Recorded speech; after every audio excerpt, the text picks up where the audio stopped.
Hello hello guys. Timing ആയിട്ട് പോയി. 1 2 3 start. Hello guys. One eternity later. Hello guys, ഞങ്ങൾ ഇന്നൊരു സിനിമ കണ്ടിട്ട് വന്നിരിക്കണം. ഏതാ സിനിമ? നരിവേട്ട. നരിവേട്ട. ടോവിനോട. പൊന്നു മോനെ, എന്ത് പടം ഉണ്ടാക്കി അല്ലേ? സെറ്റ് പടം. ഇത് മസ്റ്റ് വാച്ചാണ്.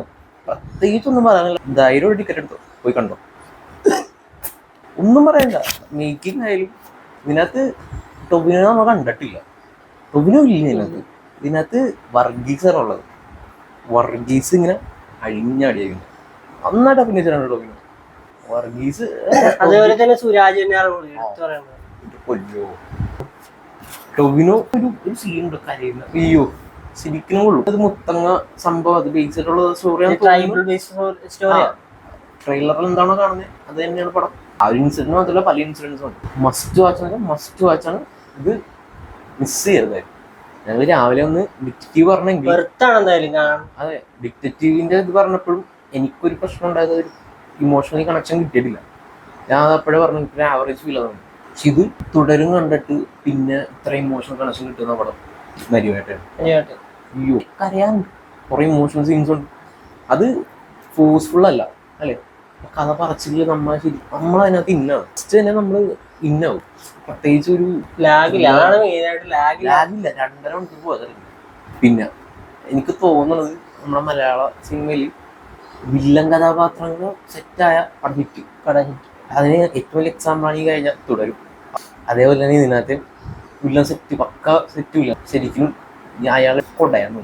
നല്ലൊരു മെസ്സേജ് ഉണ്ട് ലാസ്റ്റ്. അത് നമുക്കിങ്ങനെ വിട്ടേക്കുന്നേ അല്ലേ? ഒരു പക്ക ക്ലൈമാക്സിൽ. പക്ഷെ നമുക്കിങ്ങനെ വിട്ടേ ഒന്നും പറയാനില്ല. മസ്റ്റ് വാച്ചാണ്. ധൈര്യയോട് ടിക്കറ്റ് എടുത്തു. ഇനി അതിനകത്ത് പറയാനായിട്ട് ഒരു ട്രൈബൽ മെയിൻ ഒരു കഥാപാത്രം ചെയ്തിട്ടുണ്ട് ഒരു ചേട്ടൻ. ആ പുള്ളിയുടെ അഭിനയം നൈസ്. അത് സെറ്റ് അഭിനയിക്കണം. അതേപോലെ അമ്മയും ഒരു നമ്മുടെ ഇമോഷണൽ സീൻസ് ഒക്കെ ഉണ്ട്. അതൊക്കെ നൈസായിട്ട് വർക്കുണ്ട്. പിന്നെ എനിക്ക് ഇതിനകത്ത് ഏറ്റവും ഇഷ്ടപ്പെട്ട ഒരു പട്ടിയുടെ സീനുണ്ട്. കുഞ്ഞുമോനെ അത് അല്ലേ ശരിക്കും അത് കൊള്ളും. അത് നിങ്ങൾക്ക് കാണാൻ മനസ്സിലാവും. ആ പട്ടിയുടെ സീൻ വരുമ്പോൾ ആ ഈ ക്ലൈമാക്സ് ബേസ് ചെയ്യുമ്പോഴാ സീൻ വരാം. മെയിനായിട്ട് എടുത്തു പറഞ്ഞ ആളുണ്ട്. ഡയറക്ടർ പേര് അനുരാജ് മനോഹർ. അറിയാവുന്ന ആളാ. അതെ, അത് സത്യം. എടുക്കാൻ പറയുന്ന ആളാണ് എടുത്ത് വെച്ചേക്കുന്നത്. പിന്നെ റൈറ്റർ ബിൻ ജോസഫ്. അത് ഒരു ലാഗുമില്ല. ചേരൻ എന്ന് പറഞ്ഞ പുള്ളിയുടെ അഭിനയം ഏകദേശം സെറ്റായിട്ട് ചെയ്തിട്ടുണ്ട്. അടിപൊളിയാണ്. എനിക്കിതൊരു പടം നന്നായിട്ട് കണ്ടിട്ടുണ്ട്. സാധാരണ രീതിയിൽ ഉറപ്പായിട്ട് പോയി കണ്ടു. ഈ ഞങ്ങളിങ്ങനെ ഭയങ്കര പ്രോസ് ആൻഡ് കോൺസ് നോക്കുന്ന ആളൊന്നുമില്ല. പക്ക വർക്കായില്ല. അത്ര ഞാൻ നോക്കാറുള്ളൂ. ഞങ്ങൾക്ക് വർക്കായി. ഏറ്റവും ഇഷ്ടപ്പെട്ടു. ഇത് എഴുതൊപ്പിട്ട് തരാം. നിങ്ങൾ എല്ലാവരും പോയി കണ്ടോ പടം അല്ലേ? പടം കിടിലം പടം. ഒന്നും പറയില്ല. വേറെ ഒന്നും പറയില്ല. ബൈ, പോയി കണ്ടോളൂ. ഇത് എടുക്കാൻ അറിയാവുന്നവരെ എടുത്തു വെച്ചേക്കണത്. ഡയറക്ടർ എന്തോ മോഹനാണ്. അനുരാജ് മനോഹർ ഡയറക്ടർ.